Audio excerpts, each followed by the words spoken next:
Se eu pegar e vou dizer assim, vem aqui que eu vou fazer algumas perguntas para você. Me fala aí 5 atributos ao Jesus. O que ele é? Redentor, ele é o quê? Ele é o quê?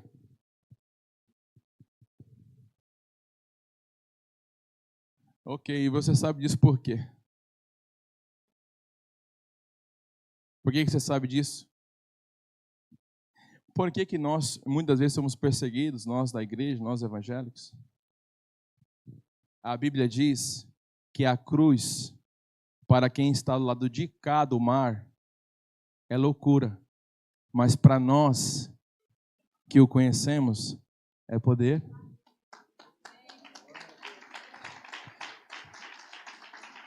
Pastor, então eu venho para a igreja para quê? Não é para resolver seu casamento. Não é para eu te agradar. Não é para você se sentir bem. Se você se sentir bem, vai para a praia com churrasco, se sente bem. Eu acho que foi até de Deus o ar-condicionado não funcionar no verão. Você sente a pressão que você vem aqui por causa de Jesus. A igreja não é lugar para você vir conhecer sua esposa, seu marido. A igreja é sobre... E olha só que interessante. Em Salmo 119, verso 106...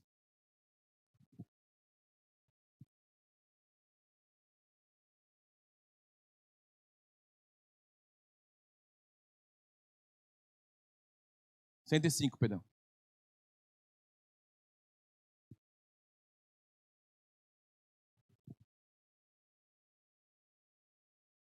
O que está escrito? Pro lado de cá do mar tem a promessa.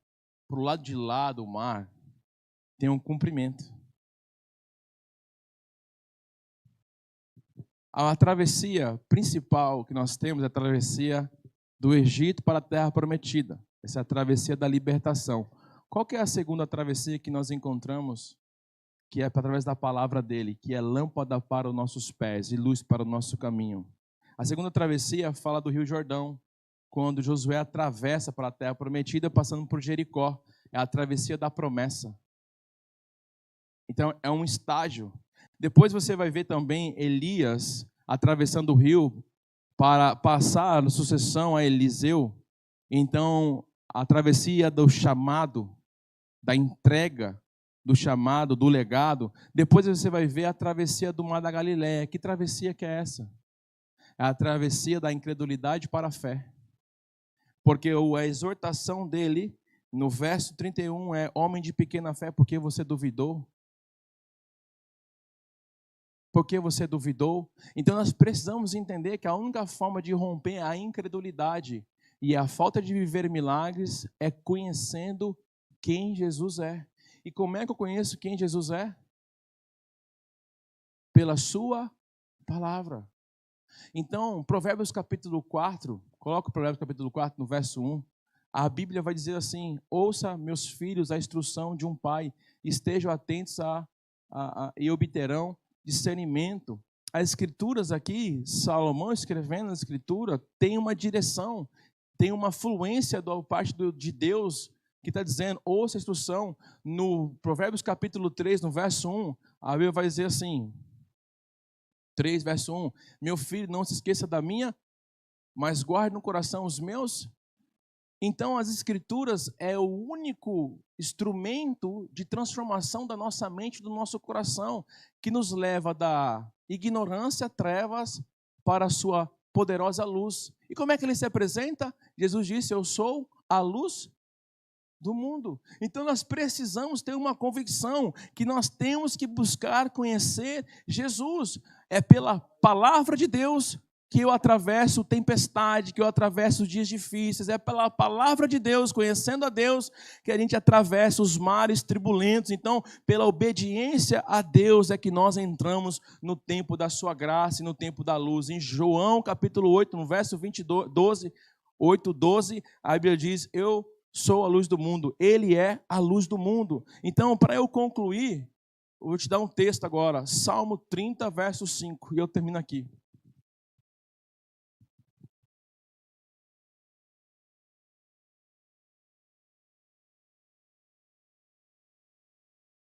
Está errado esse texto. Esse verso não está traduzido corretamente. Faz sentido, mas o texto dura uma. O choro dura uma. Então a tradução quis trazer assim, é rápido, mas essa não é a revelação do texto. A revelação do texto original é que o choro dura durante as trevas. Porque as pessoas que andam na ignorância estão chorando. Elas sofrem depressões, sofrem ansiedade, elas sofrem problemas terríveis emocionais, porque ela tem a falta do conhecimento. Uns agora estão dizendo que Coca-Cola não tem problema tomar, outros ainda testificam que tem, faz mal para a saúde. Ok, há muito desses conhecimentos, mas eu não estou falando desses conhecimentos, eu estou falando das coisas do Senhor. Então você pode ver, quando uma pessoa ela não tem um conhecimento da verdade, ela anda e vive num nível de angústia, de tristeza, ela anda num nível de trevas. Então o choro dura durante.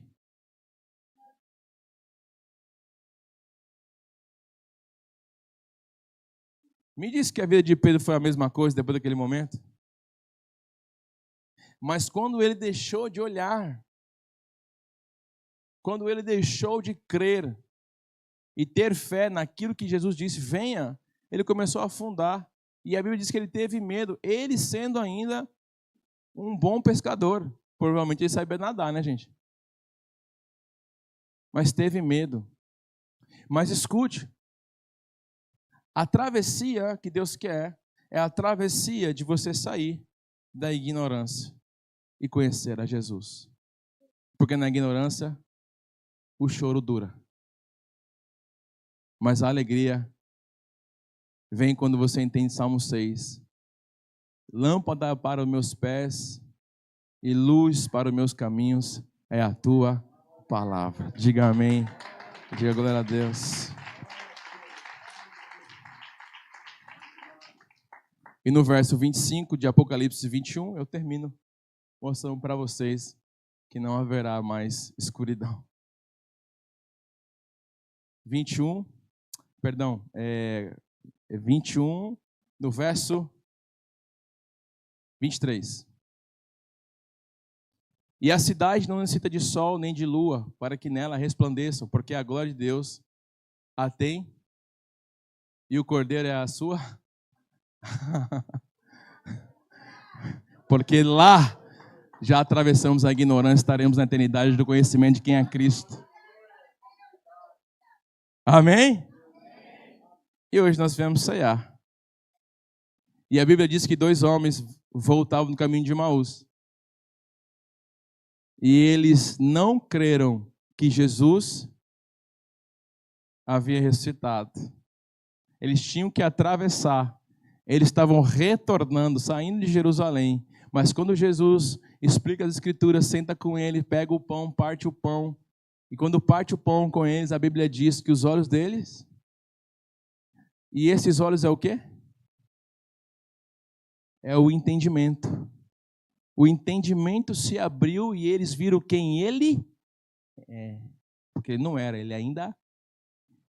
E aí a Bíblia diz, quando ele nos falava, nosso coração queimava. Vamos voltar para Jerusalém. Só quando o entendimento abre que você volta para o centro da vontade de Deus. Quando o seu entendimento abre é que você retorna a Deus. Depois de Jesus explicar as Escrituras e ele fazer a ceia, abriu seu entendimento. Então, a ceia que nós vamos fazer agora, ela é por entendimento, não por sentimento.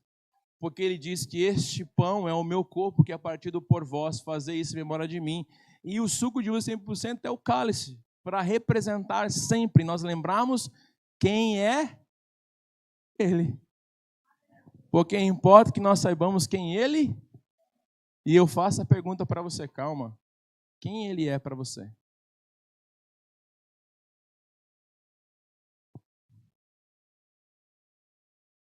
Vai ficando de pé no seu lugar, quem ele é?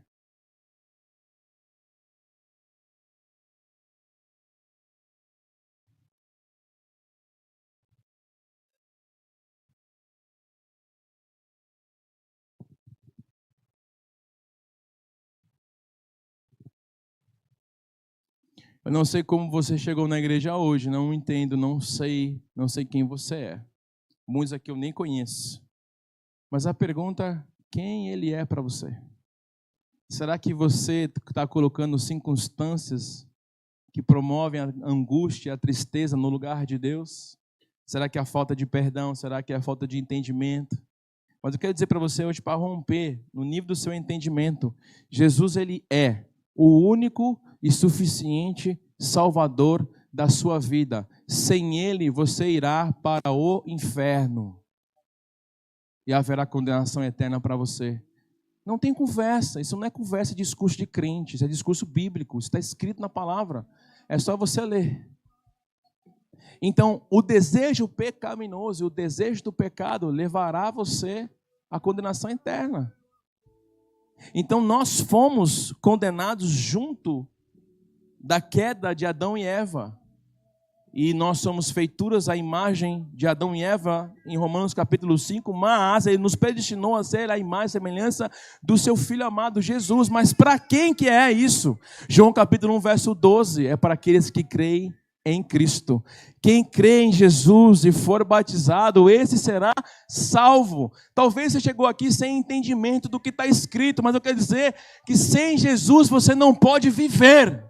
Sem Jesus você não tem vida, sem Jesus você não tem esperança, porque a Bíblia diz que a esperança da glória é Jesus. Então o que o Senhor quer é que nós atravessemos, não criemos casas em areia. Deus quer que nós atravessemos esse mar para ter a experiência com Ele, de sairmos das trevas para a luz. É por isso que está escrito que Ele nos transportou do reino das trevas para o reino da sua poderosa luz. Então, muitas vezes essa mensagem não é bem aceita pela igreja, porque a igreja muitas das vezes deseja mensagens motivacionais, mas eu quero dizer que só Jesus pode salvar a sua vida, só Jesus pode iluminar o seu entendimento, só Jesus pode sarar suas feridas, só Jesus pode perdoar os seus pecados, só Jesus pode promover casamento, só Jesus pode trazer vida eterna, só Jesus que é o pão da vida, a água do sedento. Ele é luz para a escuridão, Ele é entendimento para a ignorância e Ele é libertação das trevas. Jesus é a luz do mundo. Então só Jesus pode mudar a tua vida hoje. E a minha pergunta é se você quer Jesus. Porque não é sobre eu fazer assim, você quer Jesus? Não, é sobre o que você vai ter fé. Se é no que você ouviu ou na concepção que você tem. Porque possa ser que Jesus é um fantasma para você. Aí a gente vai fazer a pergunta, quem és? Pode tirar a canção. Quem és tu? O choro dura uma... Mas a alegria? Quem aqui já dormiu triste e acordou triste? Levanta a mão. Quem já dormiu angustiado e acordou angustiado? Levanta a mão. Então é essa noite que nós estamos falando? Só há alegria e dia. Eu vou definir aqui. Quem anda de noite, tropeça. Mas quem anda durante o dia, não. Ele está dizendo assim, quem anda segundo a minha palavra, não tropeçará. Eu pergunto a você, meu irmão, você quer essa palavra? Então entregue a sua vida para Jesus. Nesta ceia é uma oportunidade de você experimentar de Jesus. Quem és tu, Jesus? A angústia pode durar mesmo uma noite. A tristeza pode durar um momento. Sim, é verdade. Mas se não entrar verdade, se não entrar no coração o entendimento, talvez você não sabe nem porque você veio para a igreja hoje. E Jesus está te chamando. Quero que você me conheça. Quero que você me escute. Eu vim falar com você hoje, eu vim ministrar teu coração hoje. Não importa o quanto você já me conhece. Eu estou nas tempestades, eu estou em mares turbulentos, ele diz isso na palavra. Ele disse que no mundo haveria aflições e tem de bom ânimo, então ele sabe que os desafios que você enfrenta lhe ensinam. Cadê a canção, varão? eles ensinam, porque Deus é pedagógico. Eu aprendi mais em dias difíceis do que em dias de glória. Eu fui mais para Deus em tempos de dificuldade e dúvida do que em tempo que eu estava em abundância. É tão bom quando você experimenta de Deus no tempo da angústia. É tão bom quando você experimenta de Deus como resposta de um milagre diante de um desafio que está enfrentando. E Deus quer nos ensinar que se você crer, verás a glória de Deus.